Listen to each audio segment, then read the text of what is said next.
오늘 우리에게 주시는 하나님의 말씀은 마태복음 25장 24절에서 25절까지의 말씀입니다. 한 달란트 받았던 자는 와서 이르되 주인이여, 당신은 굳은 사람이라 심지 않은 데서 거두고 해치지 않은 데서 모으는 줄을 내가 알았으므로 두려워하여 나가서 당신의 달란트를 땅에 감추어 두었었나이다. 보소서, 당신의 것을 가지셨나이다. 선한목자교회 우리 젊은이 교회가 너무나도 은혜스럽고 뜨겁고, 그래서 많이 제 마음속으로 사모하기도 했고, 또 여러분 앞에 서서 이렇게 말씀을 전하게 되어서 영광입니다. 저에게 주신 시간이 45분이고요 최대 1시간까지 해도 된다고 그러는데 넘으면 마이크를 꺼버린다, 그런 말은 하지 않으셨습니다. 그래서 45분 정도 해서 말씀을 여러분과 나누기를 원합니다.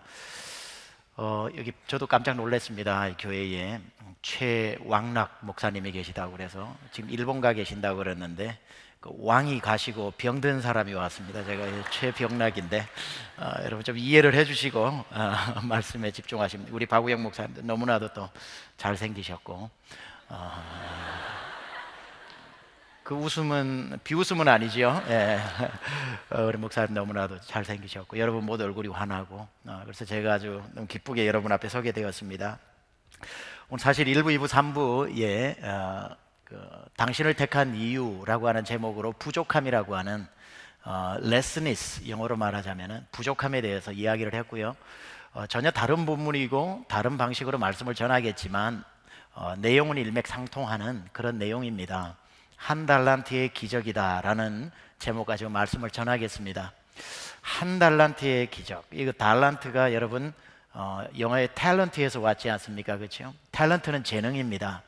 이 탤런트를 다른 말로 하면 기프트라고 그러기도 하는데, 우리가 예수를 믿고 하나님의 자녀가 되면 한 명도 예외 없이 하나님은 그 사람을 통해 일하셔야 되기 때문에 그 사람에게 달란트라고 하는 재능을 주십니다. 그런데 어떤 사람에게는 좀 남들보다 많은 5달란트 같은 걸 주시기도 하고, 어떤 사람에게는 2달란트, 어떤 사람에게는 1달란트를 주시기도 하는데, 지금까지 많은 경우 우리가 설교를 들을 때에 우리도 5달란트를 받자라고 하는 어떤 목표 지향적인 말씀으로 마태복음 25장을 풀어서 설교를 했다면, 저는 오늘 여러분에게 이렇게 전하고 싶은 말씀은 1달란트도 괜찮다라고 하는 것에서 말씀을 시작해 보려고 합니다. 그래서 보통 5달란트 받은 사람이 주인공으로 등장하는 이 이야기에 저는 1달란트 받은 사람의 이야기를 주인공으로 해서 이야기를 시작해 보려고 합니다. 어느 날 주인이 먼 길을 떠나게 됩니다. 이 주인은 틀림없이 예수님께서 하신 비유이기 때문에 예수님을 상징하는 주인이겠지요. 왕위를 받으러 먼 나라로 간다라고 했을 때 예수님께서 아마 승천하시고 재림하시기 그 사이에 일어날 이야기를 이렇게 비유하신 것 같습니다. 그러니까 지금 예수님 승천하셨고 재림하시기 전이니까 저와 여러분이 지금 당하고 있는 이 시대와 똑같은 상황에 놓여져 있습니다. 주인이 먼 길을 가면서 자기 집에 있는 충실한 일꾼 중에 3명을 부릅니다. 편의상 남자 일꾼이라고 생각을 하고 이름을 1시기, 2시기, 3시기라고 이렇게 한번 정해보겠습니다. 3시기가 오늘 주인공입니다. 1시기 오너라, 2시기 오너라, 3시기 오너라, 이렇게 마당 앞에서 3명을 세워놓고 나머지 종들은 뒤에서 부러운 눈으로 이렇게 웅성웅성거리면서 쳐다보지 않을까 생각합니다. 그러자 주인이 1시기 앞으로 나오너라 그러고 난 뒤에 1시기에게 봉투 하나를 건넵니다. 그리고는 내가 올 때까지 이 돈 가지고 잘 한번 써봐, 그러고는 줍니다. 그렇게 주고 말면 괜찮을 텐데 주인이 또 이렇게 요구를 합니다. 꺼내봐. 그래서 1시기가 거기에서 돈을 꺼내보니까 5달란트가 나왔습니다. 여러분 5달란트라고 그러면 한 5,000원 정도 되리라고 생각을 하십니까? 한 5만 원 정도 된다고 생각하세요? 아무리 적게 잡아도, 아무리 오늘날 미니멈 웨이지를 받는 사람의 이 임금을 가지고 환산을 해도 5달란트는 30억 되는 돈입니다. 안 놀랄 줄 알았습니다. 여러분은 다 한 500억씩 가지고 있으시니까. 30억 정도 되는 돈이다 보니까 삼식이가 이렇게 곁눈질을 하다가 30억을 보고 억 소리가 날 뻔했습니다. 주인이 30억씩 준다고? 야, 기가 막히구나. 자기는 꿈에도 다르게 주리라고 생각하지 않고 적어도 30억을 주리라고 삼식이는 생각합니다. 왜냐하면 내가 마당을 쓸어도 다 한 번을 더 쓸었고, 주인이 심부름을 시켜도 일식이 부를 때 나는 2번 불렀고, 아무리 봐도 주인에게 총애를 더 받은 것 같으니까 더 받는다고는 장담하지 못해도 덜 받지는 않겠다 라고 잠시 행복한 고민에 눈을 지그시 감고 빠지게 됩니다. 30억이라 30억 가지고 뭘 하지? 아, 그래, 일단 세계 일주를 한번 다녀와야 되겠다. 세계 일주 그래 다녀오고, 그 다음 뭐 하지? 아, 이왕이면 좀 큰 오피스텔을 하나 내가 좀 친구들도 마음껏 부를 수 있도록 하나를 제일 좋은 자리에 만들어야지, 구입해야겠다. 아, 그리고 벤츠를 살까, BMW를 살까, 포르쉐를 살까, 무슨 차가 좋을까? 행복한 고민에 빠져서 30억을 머릿속에서 이제 구상을 합니다. 그러다가 눈을 떠보니까 주인이 이식이 앞에 와 있습니다. 그리고는 똑같이 봉투를 내는데 주인이 이식이에게 꺼내봐 라고 하는데, 평상시에 돈의 감각이 워낙 뛰어났던 삼식이가 딱 보니까 아까보다 봉투가 좀 얇은 것 같아요. 약간 불안한 마음이 들었는데 이식이가 딱 꺼내는데 이번에는 2달란트입니다. 2달란트라고 하면은 약 12억 정도, 많게 따지면 24억 정도 되는 돈인데, 삼식이가 잠시 충격에 빠집니다. 아, 같이 주인이 주는 건 아니구나. 그렇지. 일식이는 아이, 그래, 나보다 좀 나은 건 내가 인정해. 근데 이 시기보다는 내가 진짜 못하지 않아. 그러니까 나에게도 12억은 주겠지 라고 생각을 하고 이제 다시 꿈을 꿉니다. 뭐 세계 여행 가지 말고 유럽 여행 정도 가지 뭐. 그리고 뭐 오피스텔 뭐 한 30평짜리가 있는지 모르겠지만 그거 필요 없어. 한 15평이면 괜찮지. 그리고 차는 뭘로 할까? 다시 새로운 고민에 빠지기 시작하는데, 문득 인기척이 나서 눈을 떠보니까 주인이 자기 앞에 서 있습니다. 그리고는 봉투 하나를 건넵니다. 반가운 마음에 봉투를 딱 집었는데 손끝에 다가오는 느낌이 얇아요. 주인이 꺼내봐. 그래서 꺼내보니까 웬일입니까? 2달란트가 아니라 1달란트입니다. 그리고는 주인이 마지막 외마디를 얘기합니다. 내가 올 때까지 다들 잘 사용하고 그러고 있어 라고 뒤를 돌아서 횡하니 동구 밖으로 사라져버립니다.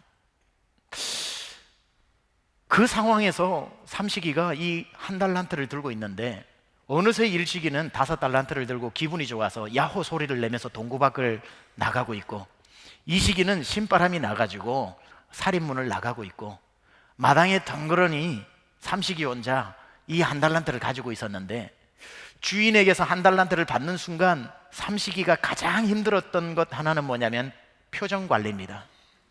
이걸 감사하다고 해야 될지 서운하다고 해야 될지, 이런 표정도 저런 표정도 짓지 못하는데 뒤에서 구경하던 사람은 마치 자기를 놀리는 것 같아서 이 상황을 어떻게 모면해야 될지 모르는데 두리번 거려보니 이미 사람들은 다 자기 곁을 떠나고 없습니다. 그 1달란트를 가지고 집으로 갑니다. 주인이 불러서 돈을 준다는 소리를 듣고 삼식이 아내가 버선발로 집 문 앞에까지 나왔습니다.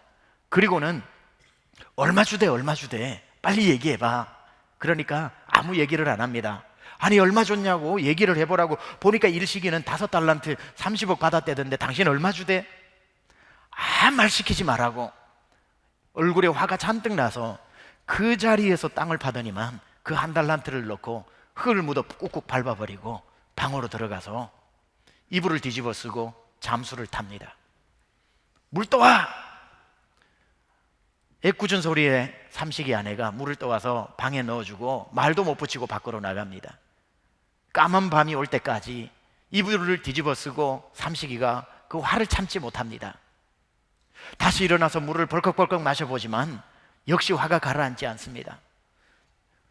자정이 지나고 새벽까지 아무리 마음을 달래려고 해도 이 분이 삭히지를 않습니다. 여러분, 이 삼식이가 왜 화가 났을까요? 1달란트라서 화가 난 게 아닙니다. 삼식이가 아까 그 돈을 받았을 때부터 집에 돌아와서 이 밤이 지나도록 아무리 생각하고 아무리 생각해도 풀리지 않는 한 가지가 있는 거예요. 풀리지 않는 질문이 하나가 있는 거예요. 그 질문 때문에 괴로운 겁니다. 그 질문이 뭐냐면 왜 셋 중에 내가 한 달란트일까? 뭐 누구에게 한 달란트 줄 수 있어. 그래, 누구에게 5달란트 줄 수 있어. 그런데 왜 똑같이 일을 했는데, 똑같이 이 집에서 머슴 살았는데, 나름대로 충성했는데 도대체 주인은 무슨 근거로 일시기는 5달란트 받아야 된다고 생각하고 나는 1달란트라고 생각하고 왜 1달란트 지급을 할까? 이 질문이 삼시기에게서 해결되지 않았던 겁니다. 오늘 이 삼시기가 가지고 있는 질문을 하나하나 여러분과 풀어보려고 하는 겁니다. 왜냐하면 이 세상에는 5달란트 받은 사람도 물론 있지만 훨씬 많은 숫자가 1달란트를 받고 살아가고 있거든요. 그러니 저와 여러분도 이 숙제를 풀어야만 1달란트 가지고 주를 위해 살아갈 수 있습니다. 언제까지 5달란트를 기다리겠습니까? 1달란트 가지고도 우리가 주의 일을 시작해야 되는 것 아니겠습니까? 이 삼시기의 질문은 저의 질문으로 이어졌습니다. 제가 또 꼭 그런 마음을 가지고 살았습니다. 저는 1998년도에 달라스 텍사스에 있는 사우스웨스턴 신학교라고 하는 그 침례 신학 대학을 유학을 가게 되었습니다. 유학을 가서 참 공부를 나름대로 열심히 했습니다. 왜냐하면 저는 어릴 적부터 예수님을 믿지 않는 부모님 밑에서 제가 가장 먼저 예수를 믿었고요. 저 경상남도 시골에 산골에서 태어나서 자랐습니다. 저희 동네는 18가구밖에 없는 아주 시골이었습니다. 그래서 친구도 별로 없고요. 불어오는 바람이 친구였고 흘러오는 구름이 손님이었습니다. 그렇게 자랐는데 멀리 한 30분 이상 산길 논길로 가면 교회가 하나 있는데 저는 교회도 한번 가보지 않았는데 제 이름이 은편교회에 초등부에 이름이 올라가서, 왜냐하면 시골에는 무조건 다 올리거든요. 선생님이 제 이름을 보고 저희 집까지 찾아온 겁니다. 그때부터 본의 아니게 끌려가기 시작해서 예수님을 만나게 되었죠. 그리고 예수를 저 혼자 중학교 2학년 때부터 믿기 시작을 하는데 부모님이 전혀 저의 교회 다니는 것에 있어서 동의를 해주지 않습니다. 사촌에 6촌에 8촌까지 해도 저 혼자 예수를 믿기 시작했습니다. 고등학교를 마치고 침례신학대학교 대전에 있는 신학교를 입학하게 되었습니다. 주의 종으로 부르심을 받고 그렇게 갔는데 저희 집이 워낙 18가구 중에서도 가장 가난한 집이었습니다. 우리 동네 하일레라고 하는 시골 동네 18가구가 전부 슬레이트 집이었을 때, 여러분이 슬레이트 집을 아실지는 모르겠습니다. 전부 슬레이트 집이었을 때 저희 집만 초가집이었습니다.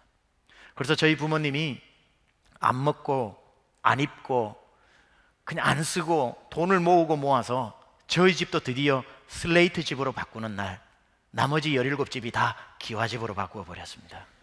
그러니까 저희 집만 또 가장 못 사는 집이 되었습니다. 그러니 제가 신학교를 들어가도 저희 부모님이 저에게 학비를 넉넉히 대어줄 수 있는 그런 상황이 아니었습니다. 그런데 그렇게 되면 머리라도 똑똑해야 되는데 머리도 받쳐주지 않아서 장학금을 그렇게 타는 일도 없었습니다. 겨우 타는 장학금이라고 해봐야 근로장학금이라고 칠판 열심히 지우면 한 10만 원씩 주는 그걸 받고 나머지는 아르바이트를 하는 거예요. 제가 울산이 고향인데 여름만 되면 내려가서 울산에는 정유 공장이 많습니다. 유공도 있고 쌍용 정유도 있고 거기 보면 이 기름 굴뚝이 엄청나게 높습니다. 거기에는 위험해서 아무도 올라가지 않는데 아르바이트생들을 구해서 그 굴뚝에 올라가서 굴뚝 청소를 시킵니다. 그럼 여름에 그 굴뚝에 올라가서 새까매질 때까지 굴뚝을 닦고 굴뚝 청소를 하면 보통 노가다의 2배를 줍니다. 그래서 여름에 그 뜨거운 햇빛에서 굴뚝 청소를 하면서 매미처럼 붙어서 굴뚝 청소를 하고 그 겨울에는 장미꽃을 떼와서 이 포장지, 투명한 포장지를 우산처럼 만들어서 우산 안에 장미꽃을 넣고 손잡이를 장미로 만들어 가지고 그걸 리어카에 싣고 팔러 다닙니다. 우산 안에 꽃이 들었네? 이러면 사람들이, 지나가던 사람들이 다 구경을 하면 그걸 이제 팔고 그걸 팔고 꽃장사도 하고 늘 그렇게 아르바이트를 하면서 공부를 했습니다. 그때마다 저는 이런 생각을 했습니다. 참, 나는 왜 이렇게 잘 받쳐주지 않을까? 왜 나는 이렇게 공부만 집중할 수 없을까? 그러한 늘 한 달란트 받은 사람 같은 마음이 저에게 있었습니다. 그래서 이런 생각을 했죠. 나는 유학을 가야 된다. 아무리 목회라고 하지만 좀 넓은 세상에 가서 내가 정말 유학을 해서, 그렇지 않으면 부모님이 기도해 주시는 것도 아니고 내가 어떤 뭐 큰 교회 같은 데서 배워본 적도 없고 유학을 가자. 군대 상병 될 때부터 보케브러리 22,000을 여기에 가슴에 끼고 쉬는 시간마다 몰래 꺼내서 외우기 시작을 했습니다. 그리고는 졸업하고 난 뒤에 토플 시험을 보는데 남들은 한두 번 보면 다 붙는다고 그러는데 저는 7번 이렇게 쳐도 자꾸 떨어지는 거예요. 나중에, 정말 나중에 겨우겨우 원하는 점수가 나와서 유학을 가게 됐습니다. 유학을 가서 공부를 시작을 하는데 얼마나 행복했는지 모릅니다. 사우스웨스턴 그 교정을 월렛, 그 호두나무가 흐드러져 있는 그 밑으로 책을 끼고 걸어가는데요, 정말 천국에 온 것 같았습니다. 야, 이런 세상도 있구나. 너무 행복하게 공부를 했고요. 1부, 2부, 3부 때도 제가 설교했지만 여러 가지 잡을 가지고 학비가 없었기 때문에 일을 했었습니다. 일을 하면서 공부를 했지만 너무너무 행복했고요.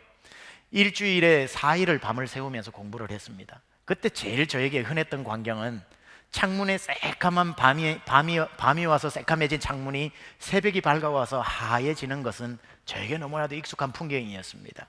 그렇게 공부를 열심히 하고 난 뒤에 대학원을 졸업하면서 제 마음속에는 하나님, 이제 제가 공부도 열심히 하고 학점도 잘 받았습니다. 그렇게 저는 미국 스타일인가 봐요. 한국에선 잘 안 됐는데 미국 가니까 다 A를 주는 거예요. 그러다 보니까 학기마다 딘스 리스트라고 총장들 리스트에 제 이름이 자꾸 올라가서 그게 서너 번 올라가니까 미국에서 Who's Who Student이라고, 학생 중에 학생이라고 하는 Who's Who Book이 나옵니다. 거기에도 제 이름이 있다는 걸 알아주시면 감사하겠습니다. 네. 그렇게 공부를 열심히 하고 이제 하나님 저 준비됐습니다 라고 생각을 하는데, 제가 그때 섬기고 있었던 교회가 아주 작은 교회였는데 목사님 한 분 있었고 제가 전도사였는데, 교회가 문제가 생겨서 2년 동안 새 가족이 한 명도 오지 않고 한국 사람이 한 명도 살지 않는 그곳에, 지금은 세미한 교회라고 세계 미국 한국이라는 이름입니다. 세계 미국 한국을 그리스도께로, 그때는 이름이 사랑마을교회라고 하는 이름이었습니다. 저희 목사님께서 공부를 마치시고 이제 다른 주로 임지를 옮기시게 되어서 15명 남아있는 교회다 보니까 누군가를 청빙하기가 힘들었습니다. 전도사로 있던 제가 갑자기 제의를 받고 한 달 만에 목사 한 수를 받게 되고 그 교회 담임 목사가 된 겁니다. 그런데 2년 동안 한 명도 오지 않는 교회였고요, 그래파인이라고 하는 그 교회에 있었던 지역은 한국 사람이 한 사람도 제가 아는 한 살지 않는 지역이었습니다. 저희 부부가 겨우 그쪽으로 이사를 해서 살고 있었고요, 그리고 자체 건물이 없이 미국 교회를 빌려서 주일날 오후 2시에 예배를 드리고 4시면 문을 닫아버려서 무조건 나가야 됩니다. 미국 교회를 빌려 쓰다 보면 한국 음식을 못 먹게 하죠. 김치 냄새 난다고. 여러분, 이민교회는 설교를 잘해서 부흥하지가 않고 한국 음식을 먹으면 부흥을 합니다. 그런데 한국 음식을 못 먹게 하니까 이건 뭐 교회가 2년 동안 새 가족도 오지 않고 자체 건물도 없어서 주일 오후 2시간만 빌려서 쓰고, 더군다나 옆에는 아무도 한국 사람들이 살지 않고, 그런 데다가 목회자에게 주는 사례비도 공급되지 않는 상황이었습니다. 근데 제가 목사가 되었거든요. 그때에 제 마음 가운데 꼭 이런 마음이 있었어요. 삼식이처럼. 하나님이 원망스럽더라고요. 제가 그때 가장 많이 했던 기도가 이겁니다. 하나님, 저 루이지애나 알라바마 저 시골 골짜기에 한국 사람 한 명 살아도 누군가는 가서 그 한 명을 위해서 평생 목회하면서 살아야 되는 건 맞아요. 한 사람도 없는 그곳에 아골골짝 빈들에도 가고 소돔 같은 거리에도 가야 되는 건 맞아요. 하나님, 우리 교회 같은 교회에 2년 동안 새 가족이라고는 찾아온 적이 없고 앞으로 있어봐야 한국 사람도 한 명도 없고 자체 건물도 없고 사례비도 못 받는 이런 교회에 누군가는 와서 목회해야 되는 건 맞아요. 그런데 하나님, 왜 그 누군가가 저라고 생각하셨습니까? 왜 이 교회에 와야 될 사람이 많이 있을 텐데 왜 저라고 생각하셨나요? 이 부분이 저에게는 해결이 되지 않았습니다. 마치 한 달란트 던져주고 왜 넌 한 달란트인지 말도 안 해주고 매몰차게 돌아서 버린 주인처럼 하나님이 저는 그렇게 느껴졌습니다. 하나님 왜 저라고 생각하십니까? 나 알고 보면 괜찮은 사람인데 왜 이 달라스 같은 데에, 광야 같은 데에 저를, 지금은 광야 아닙니다. 지금은 굉장히 좋은 데입니다. 또 그쪽으로 아무도 안 오실라. 굉장히 좋은 데입니다. 그 당시에 하나님 앞에 그렇게 질문을 많이 했습니다. 그러고 보니까요, 열 몇 명 있는 우리 성도님들이 좀 미워지기 시작했습니다. 뭐 다른 미운 게 아니라 저분들만 없으면 내 자유롭게 어디 가는데 저분들 때문에 내가 어디 못 가고 있구나. 그리고 제 마음 가운데 어떤 엉뚱한 교만이 있었냐면, 나는 달라스 같은 수준은 안 맞아. 적어도 LA나 뉴욕이나 아니면 정말 한국에라도 가서 목회를 해야지 내가 이런 달라스 구석에 있을 이런 수준은 아니야 라고 하는 엉뚱한 교만이 있어가지고 자꾸 성도들하고 수준이 안 맞다고 생각을 하니까 성도들이 하는 행동들이 자꾸 서운해지는 거예요. 그때 한 1년 정도 제가 가장 많이 불렀던 노래는 찬송가가 아닙니다. 찬송가보다 더 많이 불렀던 것은 옛날에 서울의 달이라고 하는 드라마가 있었는데, 한석규 씨가 나오는데 시골에서 서울에 올라와가지고 출세 한번 해보겠다고 하다가 꽃뱀한테 물려가지고 늘 얻어트지고 뜯기고 해서 서울의 저 언덕에 올라가서 하늘에 휘영청 떠있는 달을 이렇게 바라보면 흘러나오는 배경음악이 있습니다. 아무래도 나는 떠나야겠어. 이곳은 나에게 어울리지 않아. 이 노래가 주제곡입니다. 요번에 응답하라 뭐 90 몇 년인가 거기에 보니까 또 나오더라고요. 저는 그 노래를 제일 많이 불렀습니다. 성도들과 전화를 하는데 건너편에서 목사님 어제 왜 그러셨어요? 아이고 집사님 죄송합니다. 아이고 죄송해요 하고 전화를 끊고, 아무래도 나는 떠나야겠어. 이곳은 나에게 어울리지 않아. 그러면 또 어디서 전화 와서, 아이 목사님 어제 교회에서 왜 그 사람들이 있는데 그런 얘기를 했어요. 그러면 아이고 집사님 죄송해요. 제가 그런 얘기 하는 게 아닌데 죄송합니다. 아이고 죄송합니다 하고 하면, 아무래도 나는 찬송가보다 수십 배는 그 노래를 더 불렀습니다. 아니야, 나는 이곳에 어울리지 않아. 나는 한 달란트가 아니야. 나는 적어도 5달란트 같은 데 가야 되는데 참 수준도 안 맞는데, 수준 안 맞는 성도들하고 참 목회하려니까 힘들구만. 조금만 서운하면 아무래도 나는 떠나야겠어. 이곳은 나에게 어울리지 않아. 이 노래를 부른 지가 1년 되던 날 전화가 한 통 저에게 걸려옵니다. 목사님, 저희가 미국에 있는 어느 교회인데 어른 성도가 400명이 모이고, 이민교회에서 어른 성도 400명이면 굉장한 겁니다. 여기 한 4,000명 규모 된다고 봐야겠죠. 본당이 너무너무 아름다운데요, 이번에 교육관도 너무너무 잘 지었는데 저희 목사님이 사명을 다하셨다고 선교지로 가신다고 그래서 후임 목사님을 모시게 되었는데, 목사님 교회에 어느 선교사님 계시죠? 그래서 저희 교회 다니는 선교사님 이름을 대시더라고요. 예, 그분이 우리가 잘 아는 선교사님인데 목사님을 묻지도 말고 모시고 가라 그래서 저희가 이렇게 한번 리서치를 해보니까, 목사님 우리 교회 잘 맞으시는 것 같은데 목사님만 예스 하시면 바로 청빙하겠습니다. 목사님 저희 교회 오시겠습니까? 그렇게 이야기를 하는 거예요. 그때 제가 저 못 갑니다.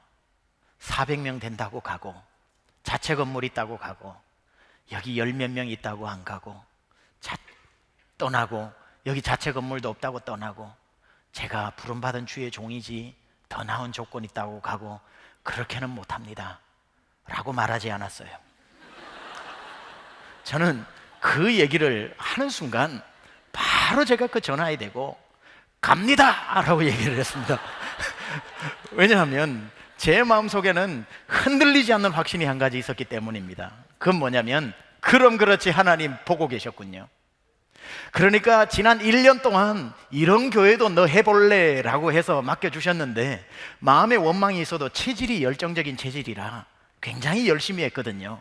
그러다 보니까 하나님이 드디어 패스라고 해주시는 것 같아서 저는 그게 하나님이 주신 선물이라고 생각했습니다.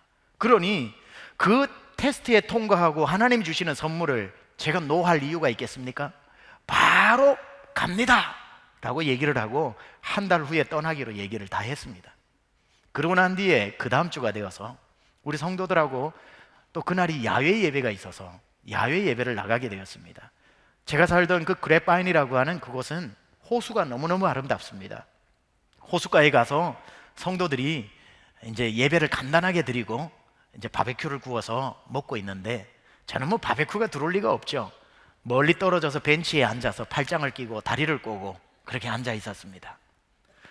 성도들끼리는 얼마나 행복하게 더 먹어라, 니 먹어라, 내 먹어라, 배부르제, 더 무라카이 하면서 얼마나 그렇게 즐겁게 그 파티를 즐기고 있었는지 모릅니다. 그러나 저는 그 멀리에서 벤치에 앉아서 팔짱을 끼고 이렇게 얘기했습니다.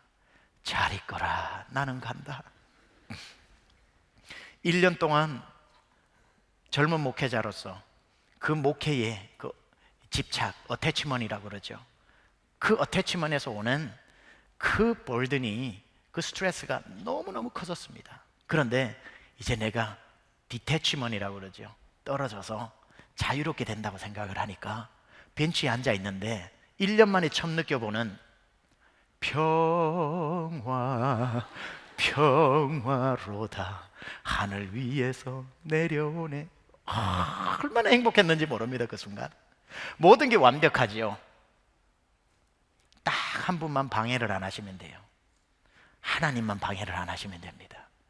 그러면 모든 게 일사천리로 진행됩니다. 그렇게 앉아서 그 행복을 만끽하고 있는데 성령님께서 제 마음을 두드리기 시작하시면서 이렇게 질문을 하시는 거예요. 좋냐? 그러시더라고요. 그래서 제가 무슨 대답을 하겠습니까? 그럼요, 주님. 주님이 주신 선물이잖아요. 전 너무 좋습니다. 하나님 다 보고 계셔서 감사해요. 그래, 그건 그렇다 치자. 근데 내가 너한테 한 가지 물어볼 게 있다. 뭔데요, 주님? 너 성도들 수준이 낮고 네 수준이 높다 그랬지. 그랬죠. 근데 내가 수준 검사를 오늘 한번 해보자. 우리 해보셔요. 자, 저 성도들 얼마나 행복해 보이니? 예, 고기가 맛있는지 행복해 보이네요. 저 성도들은 1시간 또는 멀리서 온 사람은 1시간 반 거리에서 옵니다. 1시간 반 오는데 옆에 뛰어노는 아이들 보이지? 예, 보이는데요. 너네 교회 어린이 프로그램 있니? 없는데요. 청소년 프로그램 있니? 없는데요. 그럼 저 아이들 신앙교육 어떻게 시킬래? 모르겠는데요.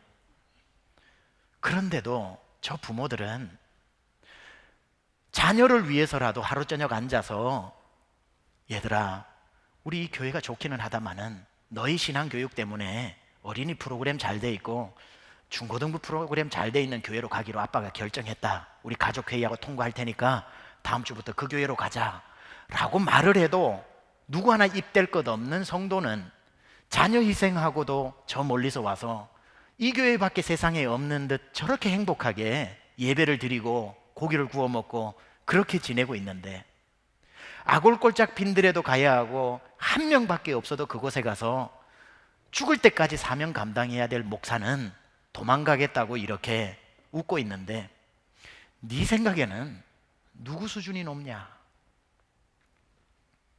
그 질문이 저에게 닥쳐왔을 때 제 눈에서 하염없는 눈물이 흐르기 시작했습니다. 그리고는 이렇게 대답을 했죠. 안 가면 되잖아요. 안 가면 되잖아요. 그렇게 주님으로부터 발이 묶였는데 그때 제가 비로소 알았습니다. 저 성도들은 내가 어디 못 가도록 발목을 잡고 있는 사람이 아니라 내가 흔들리지 않게 나를 붙들어준 고마운 성도들이다. 그렇게 성도들을 사랑하기 시작하고 고마워하기 시작하니까 그때야 비로소 하나님께서 어디에 있었던지 성도들을 1명, 2명 보내기 시작해서 오늘날 세미한 교회같이 아름다운 교회를 이루게 되었습니다. 저는 그때 알았어요. 1달란트 밖에 되지 않은 서운함이 아니라 저는 그때 뭘 알았냐면 나는 1달란트도 과분한 사람이다. 어떻게 이런 마음 먹는 목사가 세상에 어딨냐? 나는 1달란트도 넘치는 사람이다 라고 저에게 주어진 달란트를 인정하기 시작하니까 모든 것이 행복해지기 시작했습니다. 오늘 이 삼시기가 왜 이 1달란트를 꽉 묻어버렸는지 이제 정해진 시간 안에서 한번 여러분과 생각해보고 여러분도 왜 묻고 살아가는지를 스스로 반추해보면서 다시 캐내어서 하나님을 위해서 사용하실 수 있기를 축원합니다. 첫 번째 묻어버린 이유가 그래요. 5달란트를 직접 봤기 때문에 그렇습니다. 만약에 주인이 가면서 미국식으로 했다면, 한국식은 제가 잘 몰라서 미국식이라는 표현을 합니다. 미국에서는 같은 직장 생활을 해도 옆에 동료의 임금을 절대 알 수가 없습니다. 알면 안 됩니다. 그래서 모두 자기가 제일 많이 받는 줄 알고 일을 합니다. 만약에 주인이 미국식으로 하면서 이 일식이에게 5달란트를 주면서 자, 이거 가지고 써, 이렇게 열어봐라고 하지 않고 방에 있으면서 일식이 들어오너라, 그리고 들어오면 문 꼭 닫고 미국식으로 30억을 주면서 이거 가지고 수고했어, 한번 잘 써봐. 30억, 아유 감사합니다. 나갈 때 wait a minute, don't tell anybody, 아무도한테 얘기하지 마. yes sir 하고 그렇게 나가고, 이 시기가 들어와서 열어봐, 12억, 감사합니다. 영어로 땡큐 막 이렇게 할 때 잘 써. don't tell anybody, 아무도한테 얘기하지 마. sure, yes Lord, yes 그러고 나갑니다. 그렇게 했을 때에 삼시기를 불러서 삼시가 너 수고했다, 열어봐. 여는데 6억입니다. 여러분 놀랄까요, 안 놀랄까요? 6억? 감사합니다. 그래, 이거 가지고 마음껏 써봐. 대신 아무도한테 얘기하지 마. 만약에 아무도 모르게 6억이라는 돈을 공짜 돈처럼 줬다면 삼식이는 그날 비명 소리를 지르면서 행복해 했을 겁니다. 그런데 왜 그 적지 않은 6억 이상, 요즘 다른 방식으로 계산하면 12억이나 되는 것을 보고도 땅에 묻어버렸는가 하면 5달란트를 받기 때문에 이 1달란트가 너무 작아 보였던 겁니다. 여러분, 믿음 생활이란 뭐냐면요, 하나님이 만드신 남을 보는 게 아니라 하나님이 만드신 나를 보는 겁니다. 교회 우리 청년들도 그렇고요, 성도님들을 보면 정말 이상한 은사를 가지고 있어요. 어떤 은사를 가지고 있냐면 자기 은사는 모르는데 남의 은사는 기가 막히게 알고 있어요. 어이 자매 와서 이거 좀 해봐 그러면, 아니 목사님 이건 제가 잘 못하고요, 걔가 잘해요 그래요. 아니 누구 형제 이거 좀 도와줘 그래, 아니 목사님 이건 제가 못하고요, 걔가 전문가예요. 남의 은사는 기가 막히게 압니다. 근데 자기 은사는 못 봅니다. 남의 은사를 볼 게 아니라 남에게 이런 재주가 있고 저런 재주가 있고 이것도 잘하고 저것도 잘하고, 그걸 보는 게 아니라 오늘 여러분 하나님이 나에게 무엇을 주셨는지 그걸 독립적으로 볼 줄 알아야 됩니다. 5달란트 줬는데 난 1달란트 줬네. 갑자기 그 달란트를 비교하기 시작하면 아무리 넉넉함에도 불구하고 그 달란트를 묻어버리게 되는 겁니다. 사실인지 사실이 아닌지 아직까지도 디베이트이 있지만, 예전에 나왔던 영화 중에 아마데우스 모차르트라고 하는 영화 여러분 기억하십니까? 아마 여러분이 아주 어릴 때 나왔던 영화니까 못 보신 분도 있을 겁니다. 그런데 그 영화에 보면은 처음에 주인공이 궁중음악사였던 살리에르라고 하는 사람이 등장을 하죠. 이 사람은 음악가로서 오를 수 있는 가장 높은 자리에 오르게 됩니다. 궁중음악사니까, 거기에서도 헤드니까. 굉장히 이 사람은 곡을 써서 궁중에서 연주를 하면 사람들에게 큰 호응을 받았습니다. 오를 수 있는 최고의 성공의 자리에 올랐던 어느 날 갑자기 혜성처럼 등장하는 한 천재가 있었습니다. 누구죠? 모차르트입니다. 그런데 이 모차르트는 전혀 새로운 방식으로 곡을 써내려갑니다. 살리에르는 자기의 곡을 하나 쓰려면 한 달 이상이 걸리면서 하나하나를 쓸 때마다 목욕을 하고 쓰고 목욕을 하고 쓰고 손을 씻고 쓰는데, 그래야 한 달에 하나도 나올까 말까 한데, 이 모차르트는 술집에서 술 마시다가 잠깐만 하고 써내려가서 그걸 공연을 하는데 인기를 얻게 되고 사람의 관심을 얻으니까, 그때부터 살리에르는 자기가 무슨 곡을 써야 할지는 한 번도 생각을 하지 않고 모차르트만 바라보게 됩니다. 그리고는 이렇게 얘기하죠. 저 녀석만 없었다면, 저 녀석 때문에 날마다 눈을 뜨면 모차르트에게 준 재능을 묵상하게 되죠. 실제로 역사적으로 보면 살리에르라고 하는 사람은 위대한 사람입니다. 그의 제자가 베토벤, 슈베르트, 하이든 같은 사람이 바로 살리에르가 키워낸 인물들입니다. 탁월한 그런 능력을 가졌음에도 불구하고 모차르트 때문에 단 한 줄의 곡도 써내려가지 못합니다. 요즘 이 말이 나와서 살리에르 신드롬이라는 말이 나왔죠. 그 영화에 이건 사실이다 아니다를 정확히 알 수 없지만 적어도 그 영화의 마지막 장면은 살리에르가 모차르트를 죽이고 마지막 얼굴을 클로즈 아웃하면서 끝이 나는데, 살리에르가 그때 하늘을 향해서 이렇게 외치죠. 하나님, 내가 왜 저 모차르트를 죽인 줄 아십니까? 당신이 실수로 저 머저리 같은 녀석에게 천재적인 재능을 줬기 때문에 그렇습니다 하면서 막 웃는데 사탄의 얼굴이죠. 오늘날 가만 보면 이런 사람들이 교회 안에 너무 많은 것 같습니다. 하나님은 충분한 은사를 여러분에게 다 주셨는데 자꾸 남이 보이는 거예요. 충분한 지식을 줬는데 더 좋은 대학 다니는 사람이 보이는 거예요. 얼마든지 지금이라도 주의 일을 할 수 있는데 더 나은 지식을 가진 그런 사람이 보이는 거예요. 최고의 학부. 얼마 전에 우리 교회에 우리 교회를 방문했던 그 젊은 부부의 아이 이름을 예하야 하고 부르더라고요. 그래서 이름이 이뻐가지고 아이고 예수님 하나님 이렇게 해서 이름을 예하라고 지었군요. 그러니까 아니에요, 예일대학 하버드대학 해서 예하라고 지었다고 그러더라고요. 그래서 최고가 되고 싶어 하죠. 최고의 자리에 오르고 싶죠.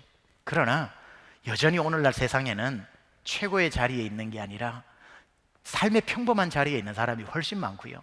디질로그라고 하는 책에서 이효령 교수가 이런 얘기를 했죠. The best가 되지 말고 The only one이 되라. 여러분, 우리는 베스트가 되는 자리에 올라갈 수 있는 사람은 이 중에 한 명밖에 없습니다. 그러나 only one이 된다면 여기 앉아있는 수천의 여러분들은 다 최고의 여러분 자리에서 최고가 될 수 있는 겁니다. 하나님은 각자를 가장 기가 막힌 작품으로 만드셨기 때문에 그런 겁니다. 또 이 사람이 아직 시간 좀 더 있습니다. 또 이 사람이 한 달란트를 묻어버린 이유를 가만 보니까 주인과의 관계가 좋지 않았다는 것을 알게 됩니다. 주인이 왔을 때에 대뜸 이 사람이 한 달란트를 캐내 와가지고 이렇게 얘기를 합니다. 주인이요, 당신은 굳은 사람이라. 이 말이 뭐냐면 당신은 인색한 사람이라는 뜻이에요. 갑자기 자기 방식으로 주인을 해석해버리죠. 그리고는 왜 묻었는 줄 아세요? 당신이 무서워서 그랬습니다. 그러는 거예요. 내가 두려워하여 땅에 묻어두었나이다. 신앙생활은요, 여러분과 하나님과의 관계를 정립하는 겁니다. 여러분, 아무리 자녀가 똑똑해도요, 무서운 아버지 밑에서 자란 아이는 길을 못 펴니다. 아버지가 뭐든지 해봐, 아빠가 뒤에서 커버해 줄게, 그러면 없던 재주도 생기는 것 아닙니까? 여러분, 우리가 마땅히 하나님을 무서워해서는 안 되죠. afraid 해서는 안 되고 fearing God, 하나님을 경외하는 것은 중요하지만 그것보다 훨씬 중요한 것은 여러분이 하나님을 어떻게 이해해야 되냐면, 시편 103편에 나오는 것처럼 여호와는 자비하시고 은혜로우시며 노하기를 더디하시고 나보다 내가 더 잘 되기를 원하시는 하나님이시라고 하는 그러한 관계 정립 속에서 여러분 뭐든지 할 수 있는 거예요. 한 달란트? 써보지 뭐. 무서우면 못 써요. 이거 잘못 쓰다가 주인한테 본전도 못 찾고 두들겨 맞지. 그러나 하나님은 자비로우시고 은혜로우시고 노하기를 더디하신다라고 하는 그 마음이 있다면, 잃어버리면 나중에 주인 왔을 때 머리 한번 긁고 죄송하다 그러지 뭐. 주인은 봐주실 거야. 그러면 묻어놓을 이유가 없습니다. 여러분은 하나님을 어떻게 믿고 계세요? 조금만 실수하면 무서운 얼굴을 하고 여러분을 혼내키고, 조금만 여러분 잘못하면 가다가 자동차 추돌 사고 나게 만들고, 우리 하나님이 그렇게 잔인하신 분이실까요? 이 사람은 주인을 잘못 이해하니까 주인이 너무 싫었던 거예요. 자린고비 같은 사람, 무서운 사람. 여러분, 하나님과의 관계가 굉장히 중요하더라고요. 제가 목회하던 얘기를 하나만 더 해볼게요. 그렇게 목회를 시작을 해서 하는 가운데 성도가 한 40명, 50명 될 때까지 정말 어려운 사람들만 교회를 찾아오는 거예요. 찾아와서 제대로 된 부부가 한 가정도 채 없다시피 전부 이혼을 하고 이혼 위기에 있고 부도 위기에 있는 그런 성도들이 작은 교회를 찾아와서 이렇게 도움을 받지 않습니까? 그분들이 와서 저에게 늘 하는 말이 이런 말입니다. 목사님, 제 얘기를 풀어놓으면요 책 2권도 모자라요. 이런 분들이 많아요. 어떤 분은 와서 목사님 제 살아온 얘기 들어보시면 책 3권으로도 모자라요. 그래서 제가 하나님 앞에 또 이렇게 원망이 들죠. 하나님 왜 저는 맨날 이렇게 책 2권, 책 3권짜리 인생만 보내십니까? 그러다가 달라스에서 저희 교회보다 훨씬 큰 교회를 목회하시는 목사님을 찾아갔습니다. 그 목사님에게 하소연을 했죠. 목사님 교회는 의사도 많고 변호사도 많고 교수님들도 많고 이민 와서 출세한 분도 많고 무슨 일을 해도 다 감당할 텐데 저는 교회가 병원이 아니라 군함인 줄 알았어요. 세상으로 나가서 전쟁하는 데인 줄 알았는데 교회는 군함이 아니라 병원이던데 좋은 사람은 목사님 교회 다 가고 우리 교회는 왔다 하면 책 2권, 책 3권입니까? 목사님 너무 좋으시겠어요. 그러니까 그 목사님이 이렇게 저한테 말씀을 하십니다. 최 목사님, 달라스의 한인교회가 그때 한 100개 정도 됐거든요. 달라스에 이렇게 교회들이 있는데 그 상처 입은 영혼을 하나님이 아무 교회나 보내시겠냐고 가만 100교회를 돌아보시다가 이 영혼을 저 그레파인에 있는 최병락 목사한테 보내면 이 영혼을 싸매어 주겠다 생각을 하고 하나님이 최 목사를 믿으니까 보내주신 거지 라고 그렇게 저한테 그 목사님이 얘기를 하는데 그 얘기를 듣는데 제 마음 가운데 위로가 하나도 안 되는 거예요. 마음속에 이런 생각이 드는 거예요. 그거 목사님이 더 잘하실 것 같은데. 그리고는 뭐 몇 마디 나누고 도움도 안 돼서 집으로 운전해서 돌아왔어요. 집으로 이렇게 돌아오고 있는 중인데 또 그 목사님이 얘기하니까 별로 감동이 안 됐는데 그 얘기를 똑같이 성령님께서 말씀하시는 거예요. 내가 그 입술을 통해서 내가 얘기했다. 최 목사야, 내가 너한테 맡기는 거야. 누구에게 못 맡겨서 너한테 맡기는 거야. 너 맛 좀 보라고 맡기는 게 아니라 널 믿으니까 맡기는 거야. 맡아줄 수 없겠니? 저는 거기에서 목회의 중요한 전환점이 되었습니다. 골탕 먹으라고 보내신 게 아니라 믿고 맡기시는구나. 그러니까 갑자기 성도가 또 고마워 보이고 이뻐 보이더라고요. 그 다음 주가 되었습니다. 교회가 작다 보니까 제가 찬양 인도를 다 하고 기도 다 하고 설교 다 합니다. 찬양 인도를 막 하는데 문을 열고 딱 세 가족이 들어오는데 40이 넘으면 어떤 인생을 살아왔는지 얼굴에 얼추 드러납니다. 문을 열고 딱 들어오는데 7권 딱 써져 있는 거예요.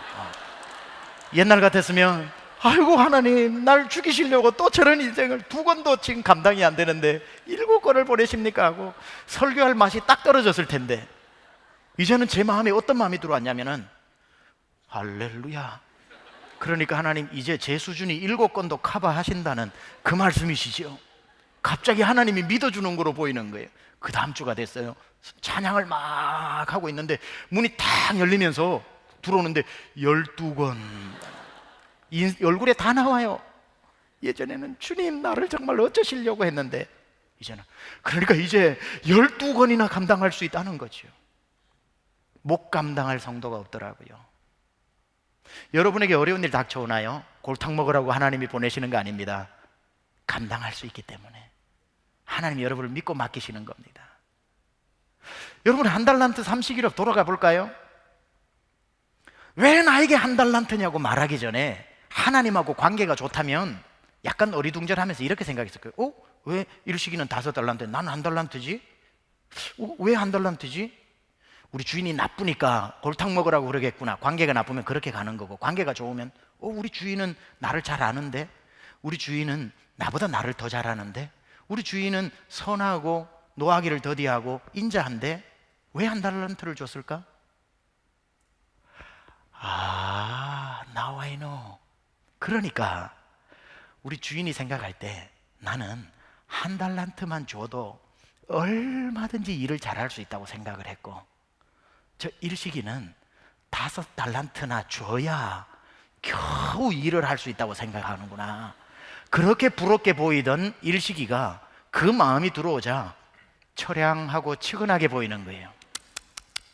얼마나 못났으면 5달란트나 그래 받아서 일을 하냐.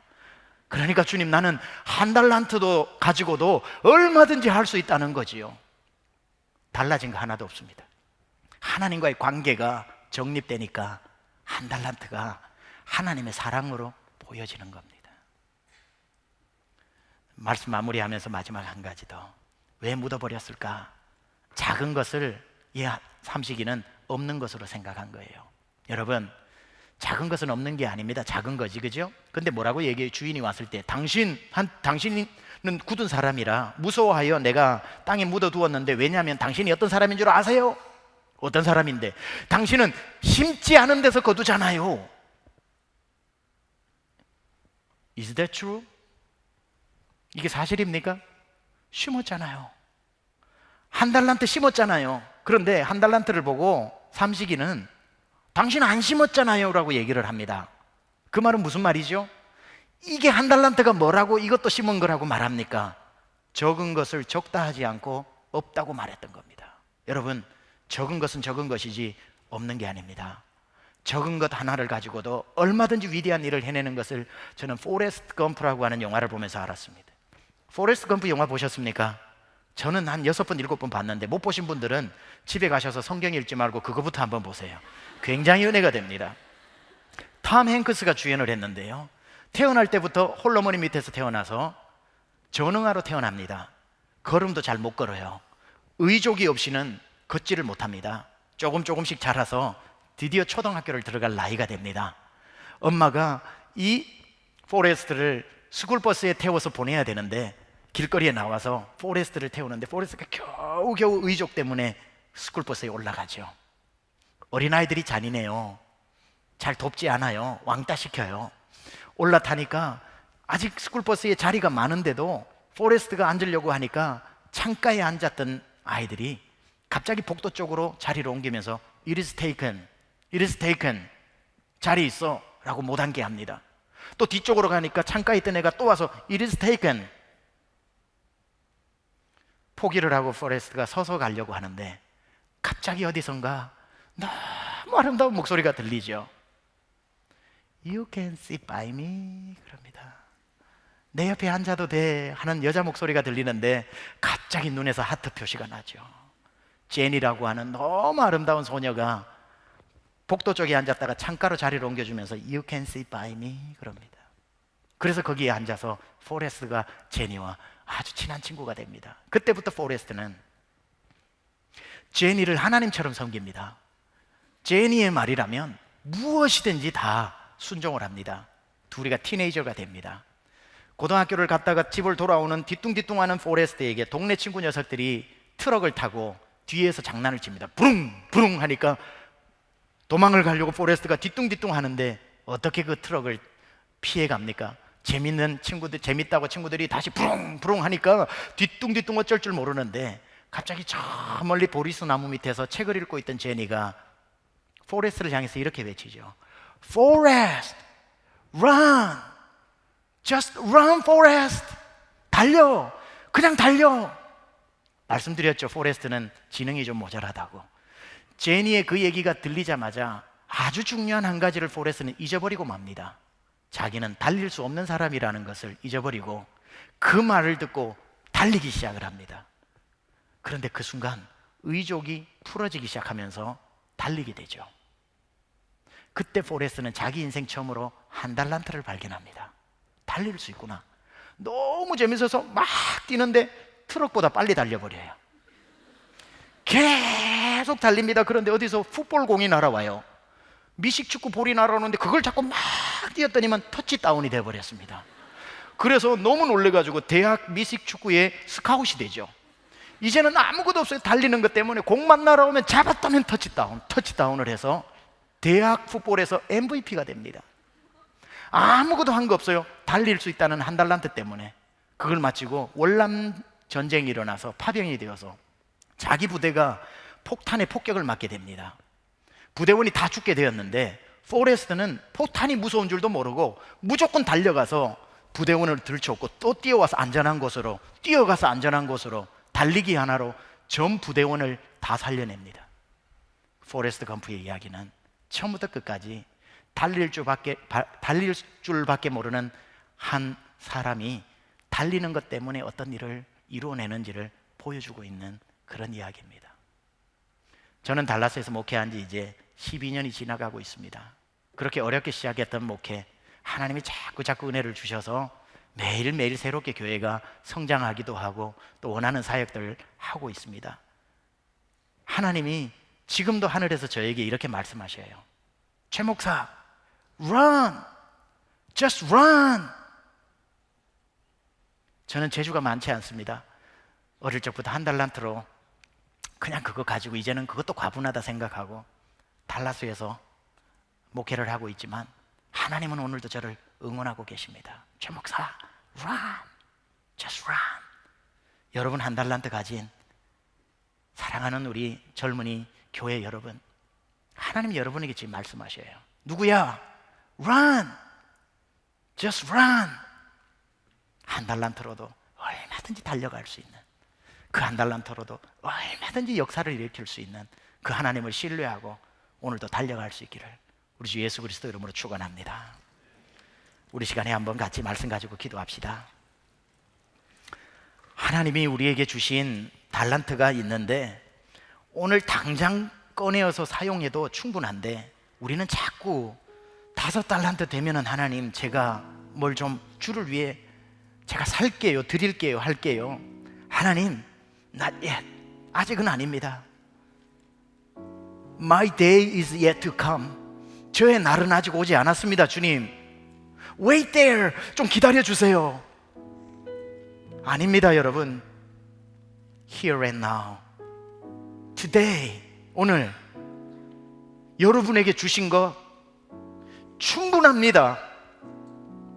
That's more than enough. 충분합니다. 그 한 달란트를 가지고 달리세요. 뛰세요.